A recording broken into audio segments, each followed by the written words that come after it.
2. Acknowledgements. To my brother Bjorn, who was the best role model a little brother possibly could have had. To my mother Bera, who made me see all the possibilities in life. I would like to thank my wife Ginny for pushing me to get the work done, and my children Scott and Naomi for making my life so enjoyable. Tomas for helping me with the lectures and for being such a good friend. Of course, my tutor Professor Bo Eekhammer for constructive feedback in spite of lack of time. Agneta Ballers for proofreading and checking up on my English. Last, but not least, thanks to Jan Bylov, Nordia Markets, Copenhagen, and Johnny Thorsel, Borsensikt AB, Stockholm for raising the money needed for the study. Position sizing effects on trader performance, an experimental analysis. 1. Non-academic literature on stock and futures trading emphasizes the importance of money management, here defined as how much of available capital is to be allocated in a specific market position, also called position size. The effect of position size was experimentally studied by letting two groups trade fictitious capital through a series of trades, with only one variable available for manipulation by the participants, that is, how much of available capital to be put at risk in each and every trade. The treatment group had received a 3-hour lecture in position sizing, risk management, and psychological biases, whereas the control group did not. The results showed that participants in the treatment group lost all their money to a lesser extent,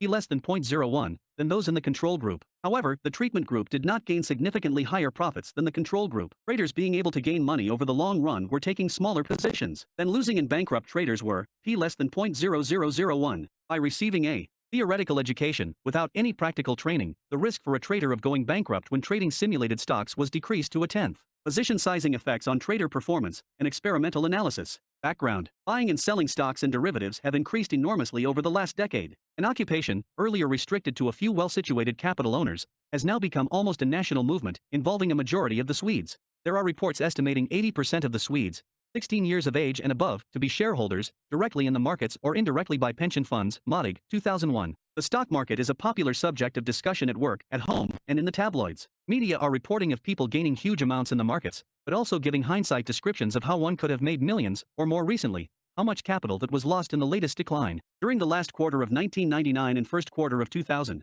when stock market indices around the Western world soared to new highs, there seemed to be one question on everyone's mind: what stock should I buy to get the best profit? However, since March 2000, during the decline, the focus has somewhat changed to how one should avoid getting ruined. Why do some people succeed in the markets, while others are going bankrupt? Some possible clues can be found when reviewing the psychological research that has been made within the domain of behavioral finance. When participants of the markets are studied in real life, they seem to present a number of shortcomings. One of them can be characterized as overconfidence. Scott, Stump and Sue, 1999. Hammerer and Lavallo, 1999. Found that overconfidence presented by business managers leads to excessive business entry. When the results were based on the participants' abilities, individuals tended to overestimate their relative success and enter more frequently. This was not because of irrational information processing or neglecting the competition they were up against. They were just overconfident about their relative skill. Studies made by Kahneman and Tversky, 1973, show that humans have a tendency to overestimate the probability of one's forecasts. Among other reasons, such as a prolonged bull market, huge financial resources, and numerous media reports of rising markets and big gains, an overconfidence effect could be a contributing factor to the great number of new and inexperienced investors entering the stock and derivatives markets. Investors adjust their expectations slowly. Daniel, Hirschleifer, and Subramaniam, 1998, and as a possible effect, they did not see when the bull market turned into a bear market, leading to holding on to their positions longer than expected. Further, when we as humans make decisions under uncertainty, our choices are influenced by the way we frame the situation rather than the absolute value of the result. When we perceive the situation as a losing scenario, a negative framing, we tend to be risk-seeking. Consequently, if a scenario is perceived as positive, we will become risk-averse. Kahneman and Tversky, 1979. This could have caused investors to take greater risks during the big decline than they otherwise would judge as reasonable.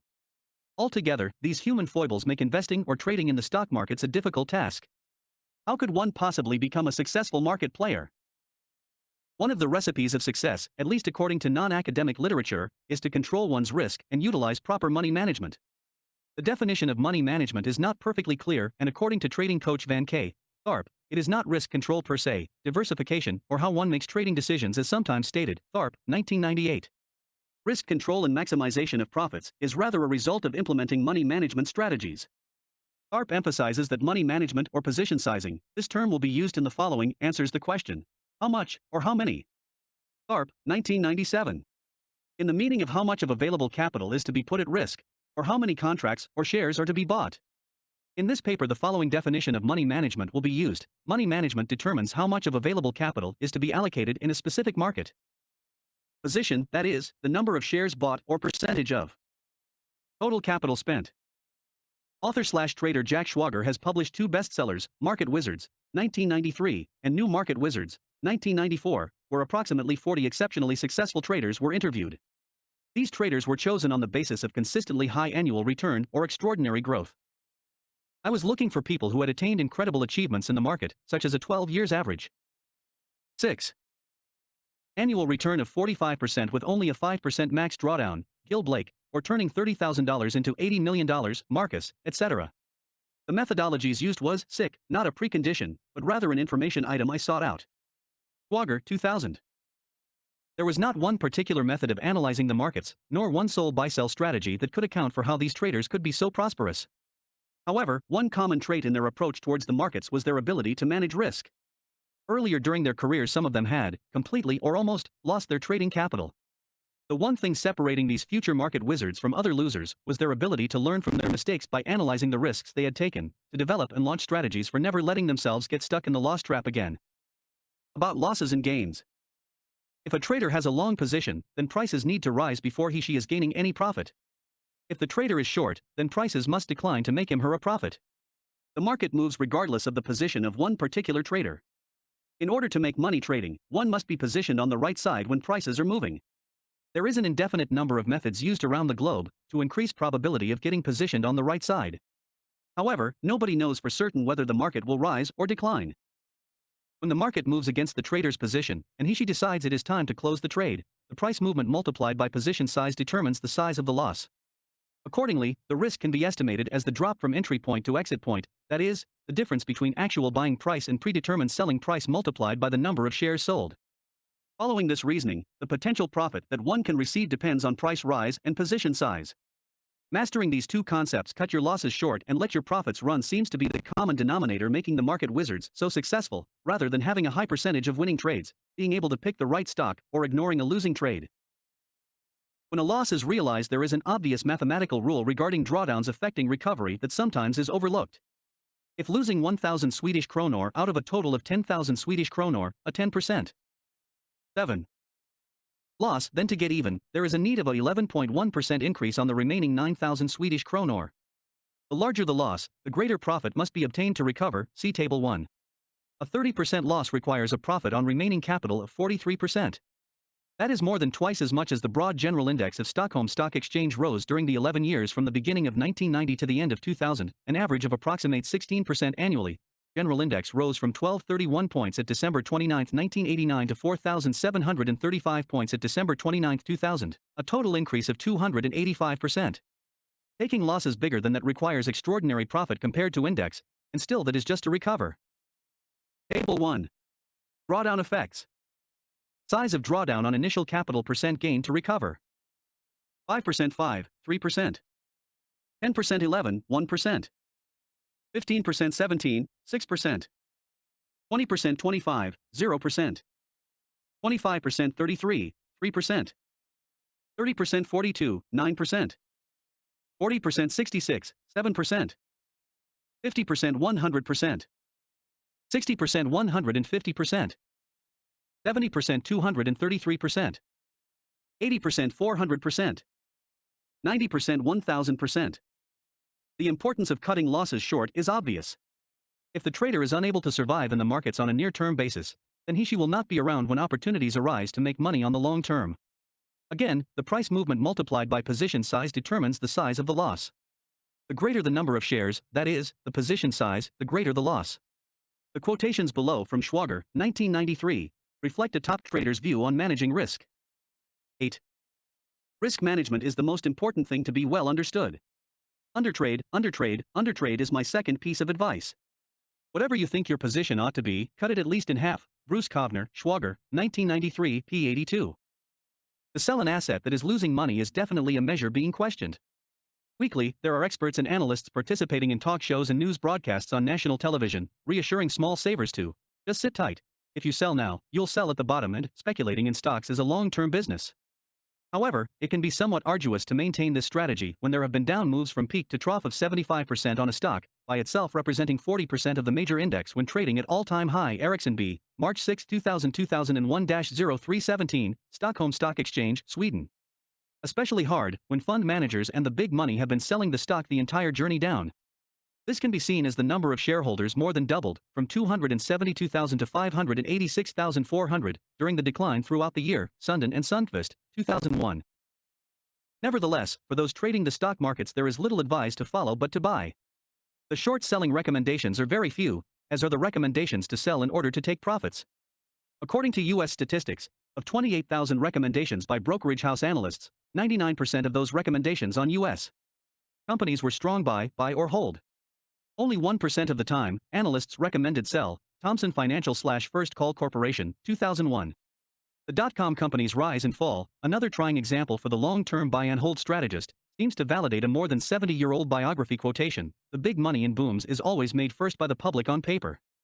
And it remains on paper. Lefebvre, 1923/1993, p. 265. Further, when trading options and futures, which are time-limited by their nature, there is no choice.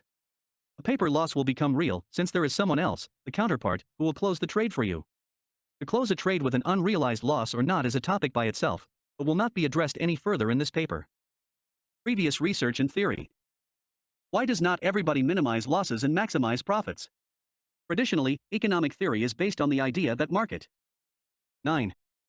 Operators are rational and therefore make rational decisions. Feelings and biases do not influence the operator's judgment, only relevant information affects their behavior. Decision-makers decide on basis of the probability of each alternative outcome and select the alternative giving the maximum return. This view is not supported without exception. Sabora and Cornwall, 1995, Bell, Rifa and Tversky, 1988. As stated earlier, our choices are influenced by how a situation is framed. A problem is positively framed when the options at hand generally have a perceived probability to result in a positive outcome. Negative framing occurs when the perceived probability weighs over into a negative outcome scenario.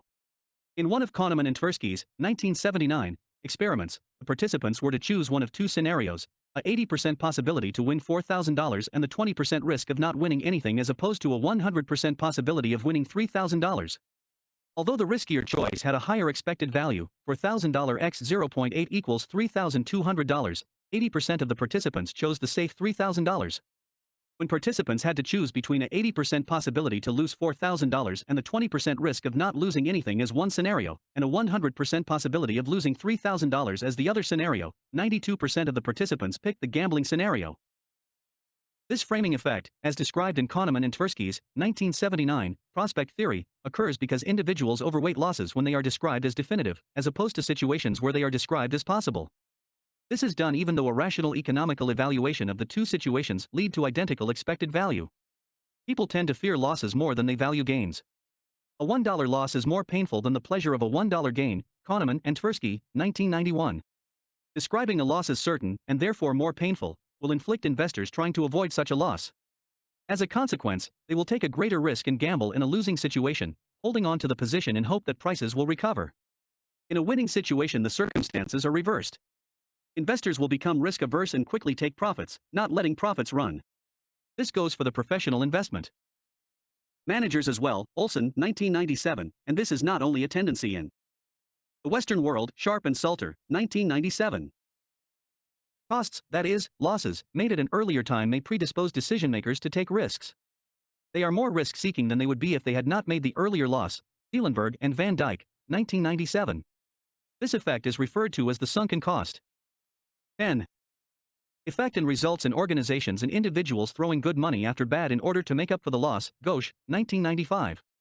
The loss already incurred makes the context equivalent of a negative frame, but with an increased commitment. For example, buying more shares makes a recovery possible, although uncertain.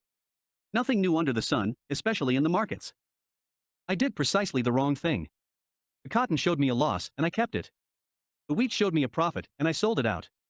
Of all speculative blunders, there are few greater than trying to average a losing game. Always sell what shows you a loss and keep what shows you a profit. That was so obviously the wise thing to do, and was so well known to me that even now I marvel at myself for doing the reverse. Lefebvre, 1923/1993, p. 154. Investors and traders, shifting in risk tolerance according to positively and negatively framed situations, show no risk aversion but an aversion against losses. Loss aversion applies when one is avoiding a loss even if it means accepting a higher risk. Tversky and Kahneman, 1986. The preference for risky actions to avoid an impending loss over less risky options, just to minimize the loss and bite the bullet, can be explained by loss aversion. Thaler and Johnson, 1990. Weber and Kammerer, 1998, describe selling assets that have gained value and keeping assets that have lost value as disposition effect in a recent experimental study. The disposition effect is based on two characteristics of prospect theory, namely the tendency of individuals to value gains and losses relatively a reference point and further, the tendency to be risk-seeking in situations where a loss might occur and risk-averse in situations where a certain gain is possible. Weber and Kammerer's study showed that participants did sell their winners and kept their losers. Being poor Bayesians, is that our lot, or is this disposition effect possibly alterable? Is it conceivable adopting the behavior of the market wizards, or at least avoiding the most flagrant mistakes? Is it determined by chance if one is behaving like Nick Leeson, trading Barings Bank into bankruptcy, or like Michael Marcus, who went bankrupt in the beginning of his career and later turned $30,000 into $80 millions? 11. Hypotheses. The trading and investing industry is growing bigger and bigger. Not only in the US, but in Europe as well. More and more companies are focusing on education of traders/investors. It is probably not a question if, but when, this will unfold in Sweden. The prospects from the companies offering training and education are packed with promises of greater wealth and market success, but few of the methods have been verified empirically. Training packages, addressing individuals, emphasizing money management, sometimes called asset allocation or position sizing, have very little scientific support. However, there is evidence of the importance of how assets are allocated. Asset allocation is even more important than stock selection or timing. Brinson, Singer, and Biebauer, 1991, found asset allocation policy to be of primary importance, accounting for 91.5% of the differential return of the pension funds. The reason for conducting this study was to provide evidence for the importance of position sizing, that is, how much of one's assets that is allocated at each trade, on trading performance. With the comment of market wizard Bruce Kovner, CP8, in fresh memory, the following hypotheses are made. 1. Participants going bankrupt, losing all their capital, will take larger position sizes than those being able to maintain some or all of their initial capital. 2. Participants losing money, but not all of it, will take larger position sizes than those being able to gain money over the long run. Further, is it possible to teach traders/investors not to lose all their money and to make profits from trading the markets? 3. Participants receiving lectures in position sizing, risk management, and psychological biases, treatment group, will take smaller position sizes on an average than participants not receiving such lectures, control group. 4. Participants receiving lectures in position sizing, risk management, and psychological biases, treatment group, will lose all their money to a less extent than participants not receiving such lectures, control group. 5. Participants receiving lectures in position sizing, risk management, and psychological biases, treatment group, will as 12. A group gain higher profits than participants not receiving such lectures, control group. Possible factors contributing to the way the participants decide on position size, other than receiving a lecture, are gender and prior knowledge of trading/investing. In an experimental study, Powell and Ansick, 1997, investigated differences in financial decision-making. The results showed that females are less risk-seeking than males. Further, Myagkov and Plot, 1997, found risk-seeking to diminish with experience, contrary to prospect theory. In what way will these factors affect the results of this study? 6. Women will lose all their money to a less extent than men. 7. Women will as a group gain higher profits than men. 8. Participants with prior experience of trading/investing will lose all their money to a less extent than participants with less experience. 9. Participants with prior experience of trading/investing will as a group gain higher profits than participants with less experience. Method. Participants. The effect of position sizing was studied during simulated stock trading by measuring the performance of participants recruited from Uppsala University. Information about the study was given in a few classes among economics, law, and psychology majors. On public bulletin boards within the departments, notes were posted and anyone interested could sign up during September/October 2000.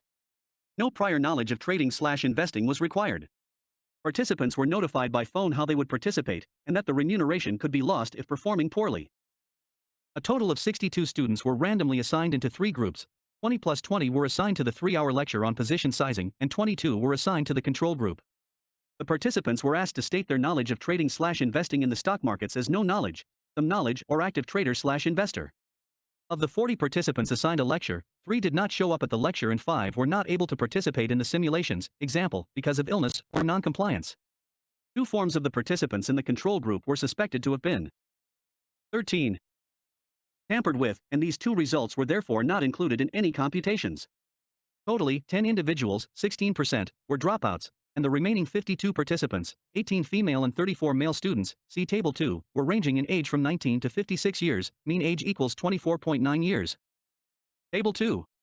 Distribution of gender and prior knowledge of trading/investing, N equals 52. Gender/knowledge treatment control female 810 male 2410 active traders 5 4 some knowledge 86 no knowledge 1910. Design. Participants were randomly assigned into 3 groups. 2 experimental groups and 1 group acting as a control. The experimental groups were given a 3-hour lecture at separate occasions and, in order to minimize the effect of the lecturer, by separate lecturers. The curriculum was the same for both groups. Both lecturers used the same content, including position sizing, risk management, and psychological biases, according to Appendix 1. Procedure. Trading in the stock markets was simulated by letting participants, also called traders in the following, allocate fictitious money in a series of offered stock investing opportunities. Every trading opportunity had to be taken. Intention was not to imitate the markets per se, but to represent a trader using a systematic approach, that is, trading system. It was of no importance to the participants to be able to pick a stock, possess knowledge about a specific company, decide time frame of the trades, or even have an opinion of the direction of the markets. Neither was there any need to decide when to buy or to sell the offered stock. Only one factor, how much of available capital to be put at risk in each and every trade, was available for manipulation by the participants.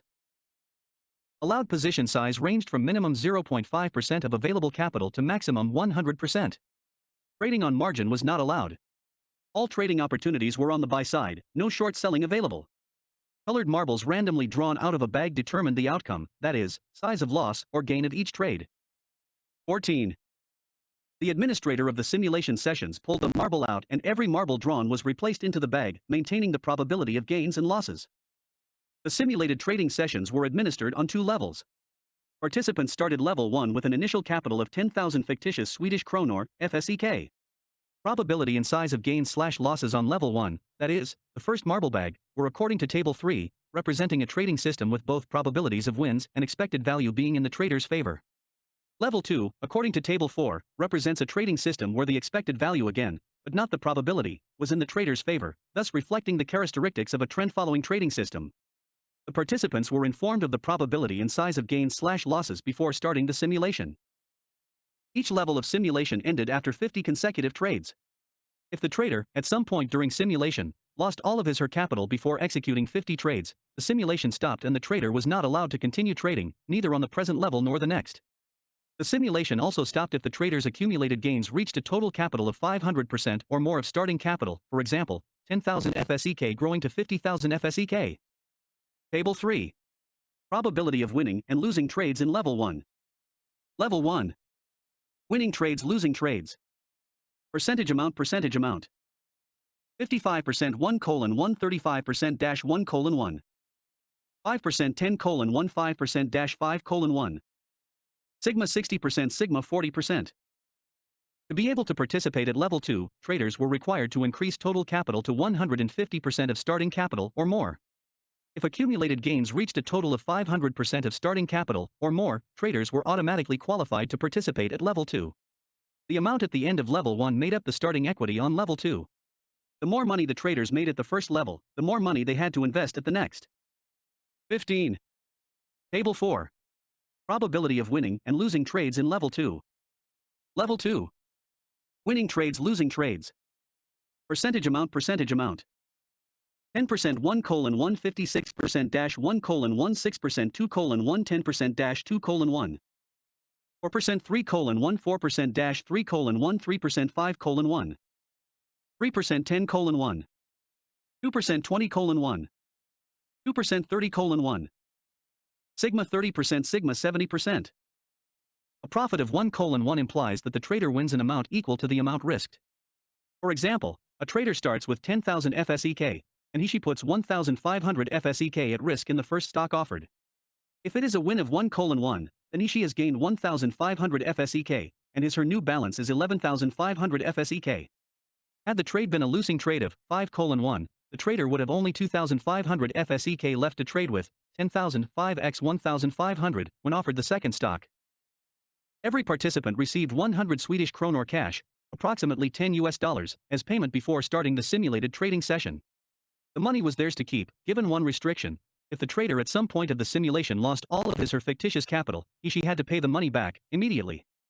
On the other side, if the trader was able to increase the starting capital at level 2 into 500% of starting capital or more, example, 15,000 FSEK increased to 75,000 FSEK or more, her payment was raised to 200 Swedish kronor cash, approximately $20. In short, the benefit of increasing the trading capital was at the first level, to get to level 2, at the second level, to get a higher remuneration. The disadvantage of losing all the fictitious money was to pay the fee back. All of the simulations took place in a small study/classroom and lasted 60 to 90 minutes. Number of traders participating at the same time ranged from 1 to 6. The participants filled wins and losses, amount at risk and equity balance into a form themselves. 16. After a brief instruction, the person administrating the simulations was facing the participants, so he could see them and their forms. Participants were not allowed to talk to each other or look at each other's form. Outcome measures. The primary outcome measure was the amount of fictitious Swedish kronor, FSEK, as scored on the distributed form. This score was used to determine survivability and the number of traders able to earn money trading over the long run. A trader who, at some point during simulation, reached a total capital of 0 FSEK or less, that is, lost all of his/her money, was defined as bankrupt and did not survive trading the markets. Consistently, traders increasing total capital to an amount greater than the initial 10,000 FSEK were defined as winning traders, able to trade profitably over the long run. Remaining participants who lost money, decreasing total capital to less than 10,000 FSEK, but not all of it, were defined as losing traders. There was a lot to gain, a remuneration of 200 Swedish kronor, for the traders meeting the profit objective on level 2, but there was not much to lose even if they lost all but 1.00 FSEK of their trading capital. As long as they had just a little fictitious capital left, they were entitled to keep their 100 Swedish kronor remuneration. This could cause traders to totally abandon their position sizing strategy when time was running out in order to meet the objective. To have a profit objective that must be met within a tight time frame and not really need to take the consequences if wrong is not a realistic scenario. In order to reflect a more realistic image of the trader's position sizing strategies, focus was shifted from the outcome of the very last trade to a trade earlier in the sequence. The trade in focus was set to the 45th trade at each trader's final level. A number close enough to the final trade, yet far enough away from risking to be strongly influenced by a make or break bet. All the participants who lost their total capital did so considerably prior to the 45th trade. They have therefore, most probably, not unjustly been defined as bankrupt. Statistical analyses. All computations were performed on the data from the 45th, the fifth last, trade. The two treatment subgroups, each receiving a 3-hour lecture, were compared to each other in order to 17. Determine if they differed significantly in means of number of bankrupt traders, or by means of accumulated trading capital. Average position size differences between bankrupt/surviving and losing/winning traders were computed by use of one-tailed t-tests. This method of analysis was also used when comparing the position size of the treatment and control group. The difference between treatment and control group, regarding the number of participants going bankrupt and the number of participants being able to gain money by trading, were computed by chi-square analysis. Trading in the stock markets is associated with both losses as well as gains. There are not many traders who have been able to trade over a longer period of time without taking any losses. On the other hand, every now and then, many of them have had opportunities to make a substantial profit. An essential requirement to receive a profit from an opportunity is to be ready to take the chance when it occurs. If one does not have the money to take it, the opportunity is gone. Therefore, it is of utmost importance to survive in the short term, so one is able to stay around for the next opportunity for a good profit. Consequently, it was of greater theoretical importance to this study whether a trader lost his/her entire stake, or was able to survive in the market by trading stocks, than the absolute amount gained. This was the reason for primarily using data at nominal level and chi-square analyses. Accordingly, a 10,001 FSEK difference between a bankrupt trader and a winning trader is more important than a difference between one trader gaining 560,000 FSEK and another trader gaining 570,001 FSEK. In the real world, a trader losing all his/her money cannot be compensated by huge gains of another trader. On the contrary, in the light of one's own failure, the knowledge of other traders' success will most probably make the grapes taste even sourer.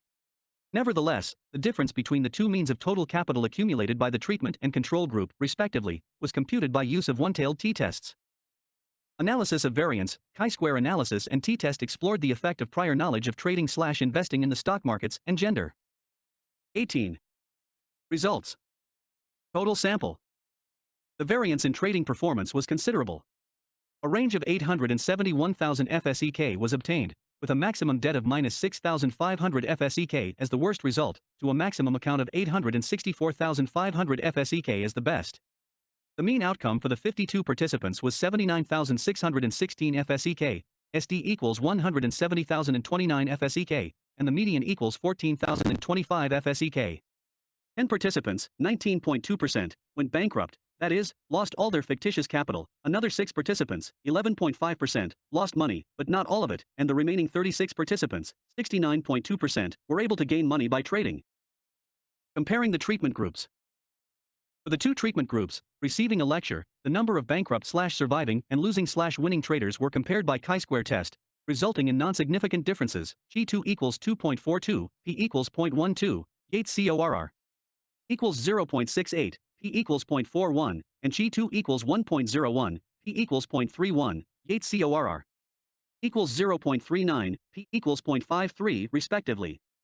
The group means, Group 1 equals 97,658 FSEK, Group 2 equals 24,677 FSEK, did not either differ significantly, T equals 1.37, P equals 0.18. Thus, there was no significant effect related to the two lecturers and the two groups receiving a lecture. Thus, they were considered to be equivalent and therefore collapsed into one group when compared to the control group in the following computations. Position size of bankrupt, losing, and winning traders. The participants were not asked about what kind of position size strategies they used. Even without knowing if they used any strategies at all, some conclusions can be drawn by looking at their series of position sizes. There are several different ways the traders have taken their positions.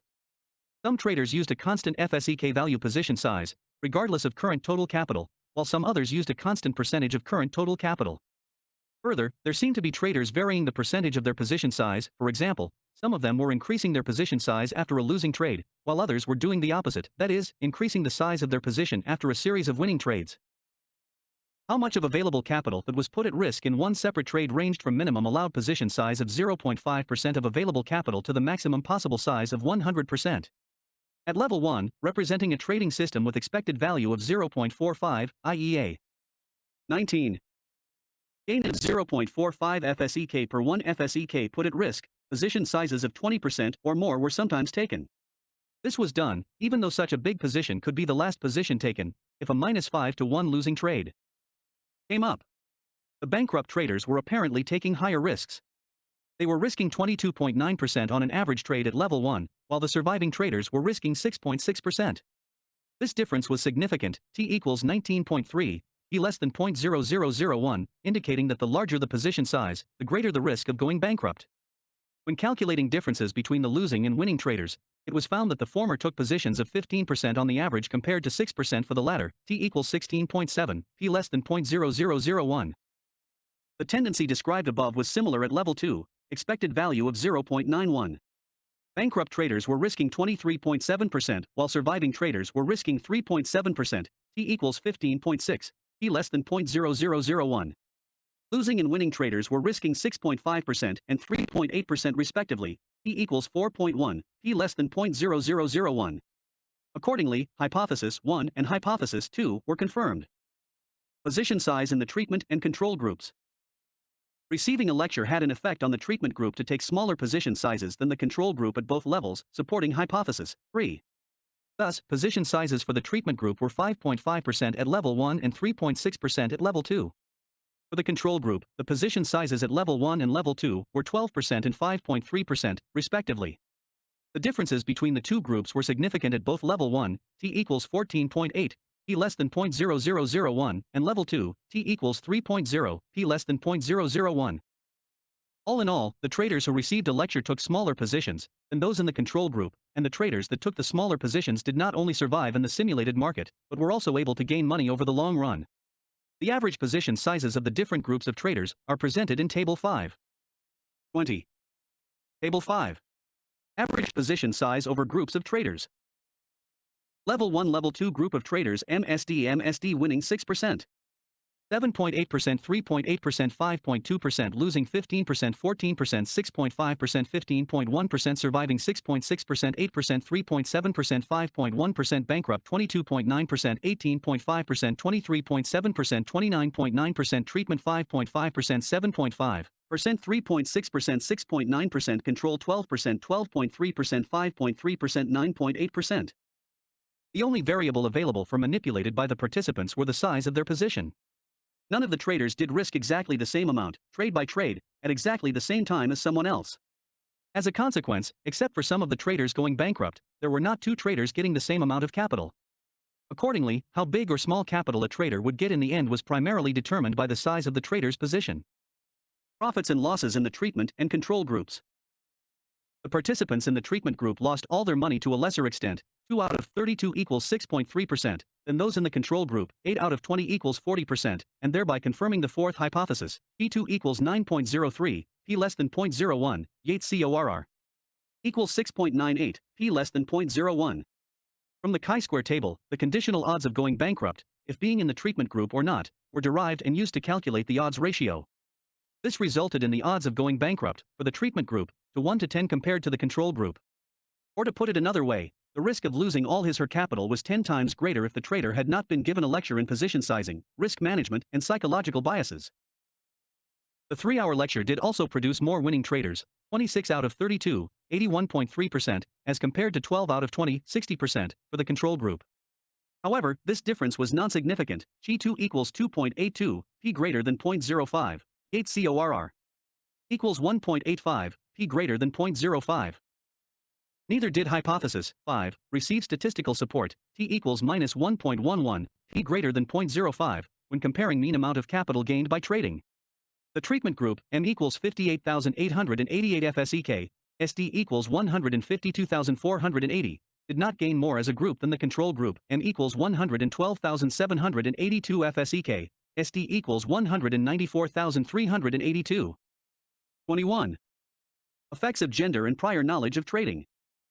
The treatment and control groups did not differ significantly in the distribution of gender, G2 equals 3.40, P greater than 0.05, Yates CORR equals 2.38, P greater than 0.05, and prior experience H2 and equals 52, equals 0.43, P greater than 0.05.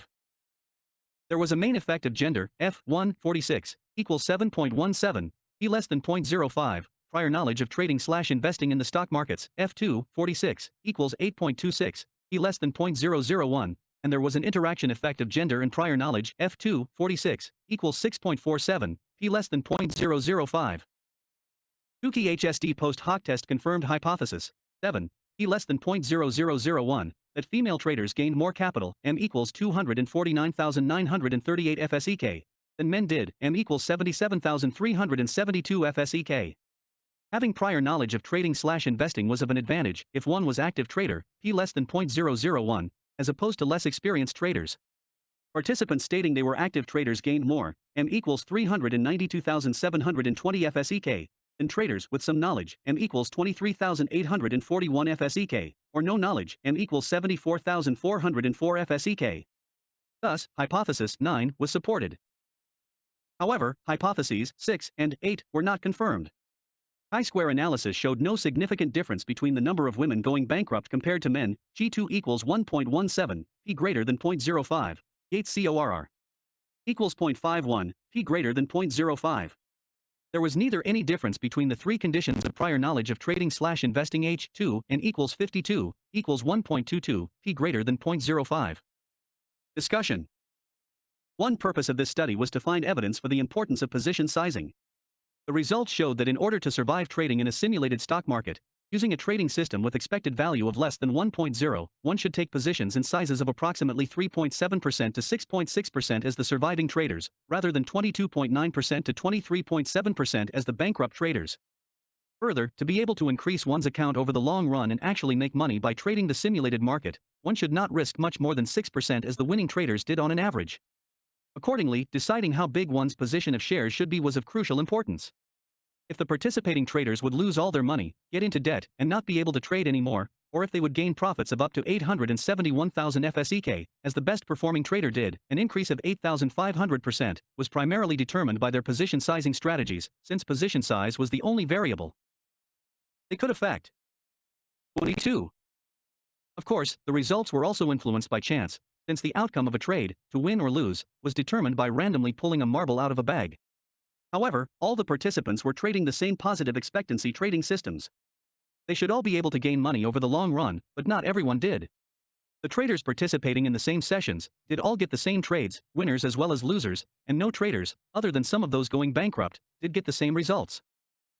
Even though this study focused on allocation made by individuals trading one type of commodities, these findings are in line with those of Brinson, Singer, and Biebauer, 1991, where the main determinant of the differential return of the pension funds was asset allocation. Further, was it possible to teach traders to implement less risky and more profitable position sizing strategies, so they could survive in the markets and gain money? Yes, as the results reveal, the fourth hypothesis was confirmed. The participants that received a lecture in position sizing, risk management, and psychological biases did not lose all of their capital to the same extent as the control group. All in all, it gave a trader in the treatment group a tenfold bigger chance of surviving in the stock markets. If the traders can continue to trade over the long run, there is a greater chance of getting opportunities of great returns than if they were standing by the sidelines. There was a tendency of more traders being able to trade profitable in the treatment group. Although this difference was not statistically significant, it is encouraging for further explorations. However, the treatment group was not able to produce larger profits than the control group when comparing the two groups' mean results. This outcome may be explained by the fact that the lecture mainly focused on how to cut losses short and to prioritize short-term survival first, in order to get long-term gains.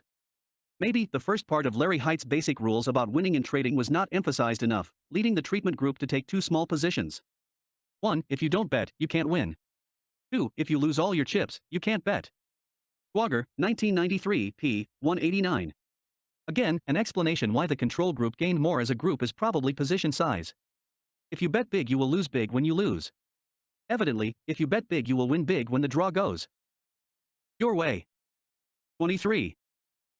For future studies and or education, more emphasis should be directed toward maximizing gains, letting the profits run, for example, by hands-on training in position sizing strategies. Gender was a contributing factor in the results obtained by the participants. Women did gain more money than men, but they did not survive significantly better than men when trading a simulated market. If the findings of Powell and Ansick, 1997, that women are risk-averse when deciding in financial matters, was the reason for this, remains to be investigated. According to Myakov and Plot, 1997, risk-seeking seems to diminish with experience. This view can be supported by the main effect of prior knowledge of trading/investing attained in this study. The active traders performed better than the traders with little or no experience. The study was carried out in a laboratory setting, with most participants having little or no prior experience of trading stocks. This can make generalization difficult, and further research is needed in more realistic settings. Further, the willingness to take risks is highly dependent of what is at stake. The only real money the participants could lose was the remuneration. A more realistic risk-taking behavior would probably be expressed if the participants were risking their own money while trading. However, this would, most probably, raise some ethical, as well as practical difficulties.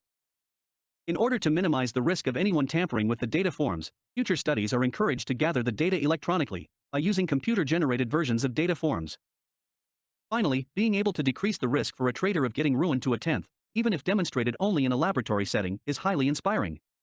With such small means as a 3-hour lecture, only by verbal information on certain, well-known relationships, there can be more people being able to gain money by trading in the stock markets, as long as the behavior shown can be generalized in vivo. Further exploration of the importance of position sizing is essential. Trading is not an easy game, and most of us need all the support we can get to beat our enemies, in order to make better and more profitable decisions. The speculator's chief enemies are always boring from within. It is inseparable from human nature to hope and to fear. In speculation, when the market goes against you, hope that every day will be the last day, and you lose more than you should had you not listened to. 24. Hope, the same ally that is so potent a success bringer to empire builders and pioneers, big and little. And when the market goes your way, you become fearful that the next day will take away your profit, and you get out too soon. Fear keeps you from making as much money as you ought to. Instead of hoping, he, the successful trader, must fear. Instead of fearing, he must hope. He must fear that his loss may develop into a much bigger loss, and hope that his profit may become a big profit. It is absolutely wrong to gamble in stocks the way the average man does. Lefebvre, 1923/1993, p. 130. 25. References: Bell, D. E. Rafa, H.